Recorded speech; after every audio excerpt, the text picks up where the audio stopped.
Friends, look at the news. आपने कभी किसी पुरुष को प्रेग्नेंट होते देखा है या सुना हो कि किसी पुरुष को मैटरनिटी लीव मिल गई हो? मैटरनिटी लीव उन कामकाजी महिलाओं के लिए है जो मां बनने वाली हो या मां बन गई हो। लेकिन यहाँ मामला कुछ उलट निकला। जिस मैटरनिटी लीव का कॉन्सेप्ट प्रेगनेंसी और उसके बाद महिलाओं को आने वाली दिक्कतों को दूर करने के लिए लाया गया था, लेकिन नीति बनाने वालों को भी कहाँ पता होगा कि बिहार एजुकेशन डिपार्टमेंट यानी बिहार का शिक्षा विभाग इतना उदार होगा कि एक पुरुष टीचर को मैटरनिटी लीव दे देगा। और टीचर ने भी शिक्षा विभाग की उदारता का मान रखा और कई दिनों तक स्कूल से गायब रहे। जब यह जानकारी पब्लिक में आई तब जाकर कहीं विभाग को याद आया कि वैज्ञानिक अभी ऐसी So hello friends, so in my today's video I am going to prove that the male is not pregnant, the male is other disease or the news is false. So first of all that you should understand what is pregnancy and what is the physiological cause of pregnancy. So first of all I am going to discuss what is the definition of pregnancy. So before discussing definition of pregnancy you should know what is fertilization. So see in this diagram that the male gamete sperm and the female gamete ovum, they are doing fusion with each other, and that fusion of the male and female gametes is known as fertilization. And you can see there are a third process of fertilization, zygote is formed. So therefore this is the main concept of fertilization. So therefore that fertilization is the process of the fusion of the nuclei of male and female gametes. And if you want to know what is the name of the male gamete, so here in this case sperm is the male gamete and the ovum is the female gamete. And see that testis, and this testis produces sperm and this ovary produces ova. So now I'm going to discuss you what is parturition.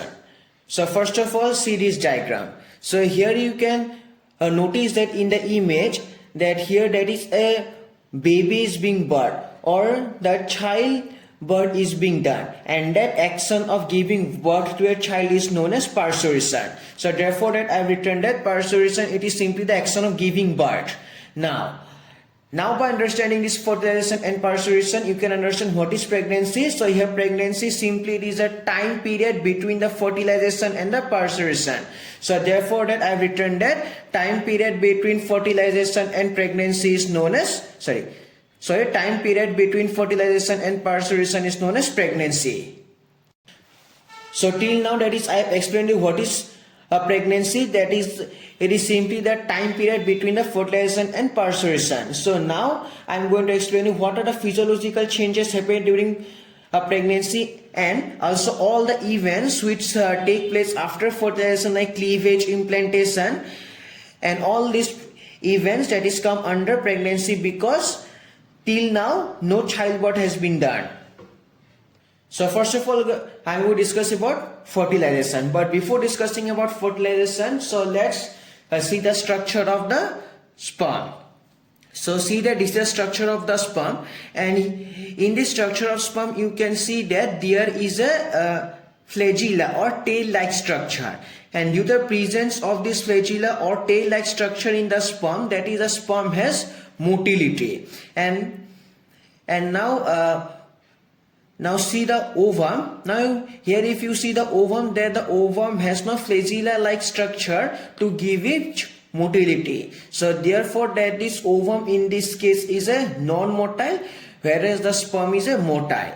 Now see the diagram of the both the gametes together. So here you can notice that the ovum is a large gamete as compared to the sperm. So therefore that I can conclude that ovum is a large and non-motile gamete, whereas that the sperm is a small and motile gamete.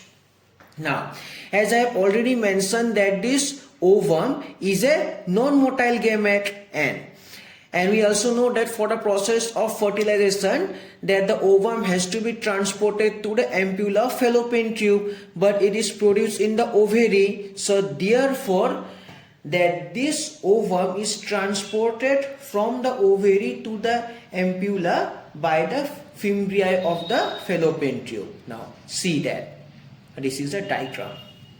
So therefore that I have written that first of all that this ovum is a large and non-motile gamete, first point, and second that this ovum is produced in the ovary but it is transported to the ampulla of the fallopian tube by the fimbriae. And now let's talk about sperm. So here sperm is a small and motile gamete, and So friends, see that this is the ampulla region of the fallopian tube, and in this region fertilization done, and due to the fertilization, so here zygote formation occurs or the fertilized egg is done. So therefore that this structure A is the zygote, and therefore I have written the zygote. So therefore that the proper fertilization of the egg, that is the ovum, must be released from the ovary to the ampulla, and this is done by fimbriae. So therefore that I have written that in ampulla fertilization done. Now, so if the ovum has the capacity to get fertilized, then that ovum is not released from the female genital tract. I know that you have heard about menstruation. So in case of menstruation, you can see that the ovum which is not fertilized, it's set and it comes out from the female genital tract, and this causes bleeding. So you can also say that the fertilized capacity or the egg which has the capacity to be fertilized, that egg does not come out from the female's genital tract, whereas the egg which is dead after the during the menstruation process, that egg comes out. So therefore that a menstruation case also I have written that when the ovum is released from the female genital tract, it is dead, and this happens during the case of menstruation. So friends, see that this is the structure of a sperm. This is the head, neck, a middle piece and the principal piece. So here see that this is the middle piece, and this middle piece of sperm contains mitochondria. And friends, see, look at this diagram. So this is the sperm, and this is the nucleus of ovum, and it's a cytoplasm of ovum.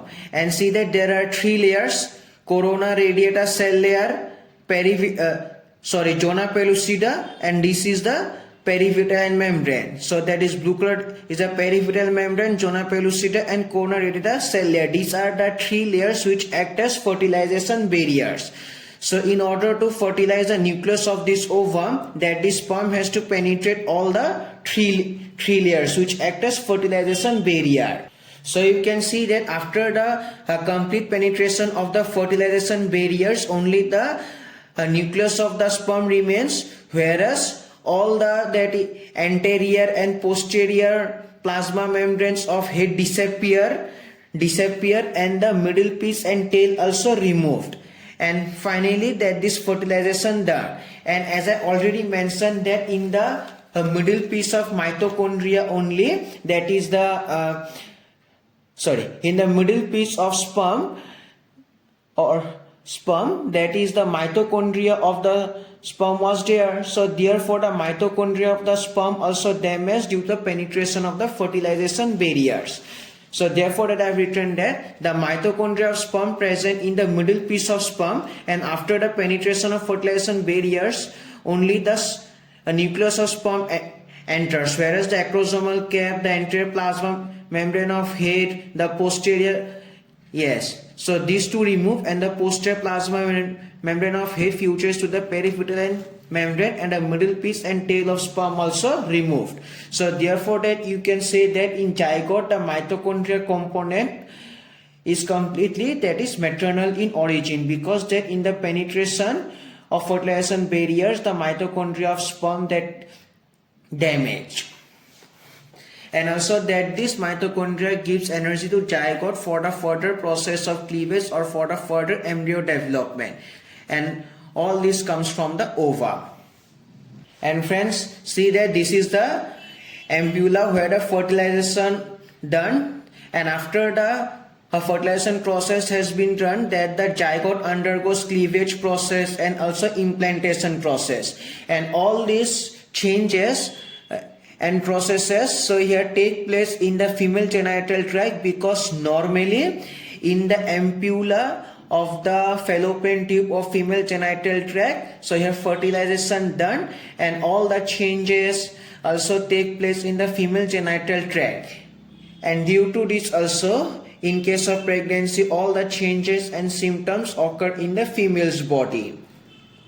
So therefore that this is a normal compound. I have written that the zygote formation done normally in the ampulla of the fallopian tube, and all the changes for the embryo development take place in the female genital tract, and also for the changes So here some processes like cleavage process, implantation, and all these processes take place in a female's body.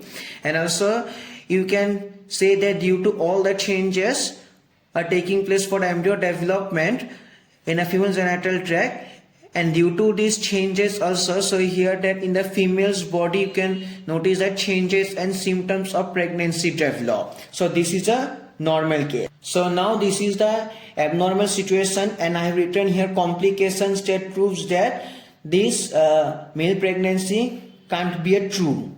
So first of all, that as I have mentioned that changes and symptoms if related to pregnancy will occur in the male's body only when the fertilization of ovum done in the male genital tract or the male abdominal cavity. But as I have already mentioned that the ovum is a large non-motile gamete. So therefore it can't be transported from the female genital tract to the male genital tract. So therefore I have written that but for this the ovum must be transported from the female genital tract to male genital tract if the fertilization has to be done in the male genital tract, but due to the non-motile nature of the ovum that this can't be happen. So therefore I have written that hence this is not possible. So this is the first complication. So friends, let's discuss about a little bit about implantation. So here friends, see that at the process of implantation that the blastocyst, the developing embryo, first attach the uterine columnar epithelium and see that it causes penetration, and finally that due to penetration that the whole blastocyst so here enters inside the endometrial stroma, and then after so here decidual reaction happens, and due to decidual reaction so here decidua formation occurs, decidua basalis and decidua capsularis. So here you can notice that this is the decidua capsularis and this is the decidua basalis, and here also it is very important for the decidua formation, that is for the further nutrition of the embryo. Now here you must know that if the formation of this decidua capsularis and decidua basalis so here does not take place, then the embryo will not get nutrition further, and as a result the embryo will get die. So therefore that this a decidual reaction and both decidua capsularis and decidua basalis they provide nutrition to a developing embryo until placenta formation occurs. So this is the importance. And also friends, see that this diagram. So here you can notice that during the case of pregnancy the size of uterus increases at the process of hypertrophy and hyperplasia.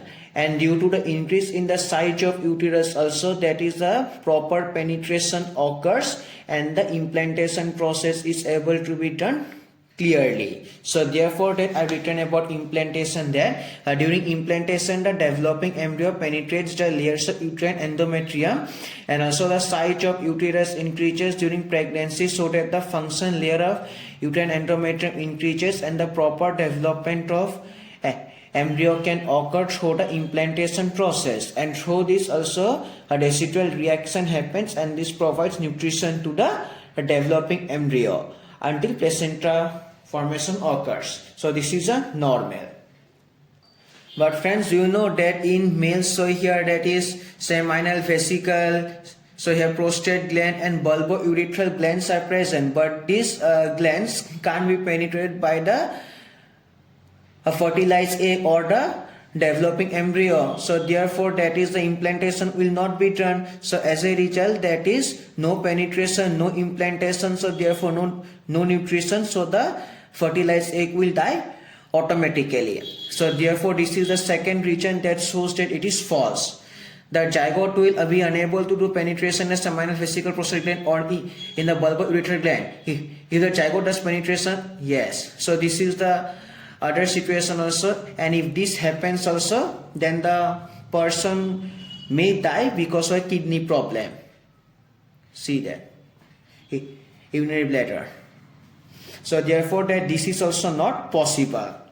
So therefore that I can assure that by seeing the two complications about the condition First of all, that the ovum is large and it is non-motile gamete, so it can't be transported from the female genital tract to male genital tract, and only when the fertilization will take place in the male genital tract, then only changes will occur in the male's body and the male will get pregnant. But this so here that is transportation is not possible, so therefore the male can't get pregnant. So this is the first reason.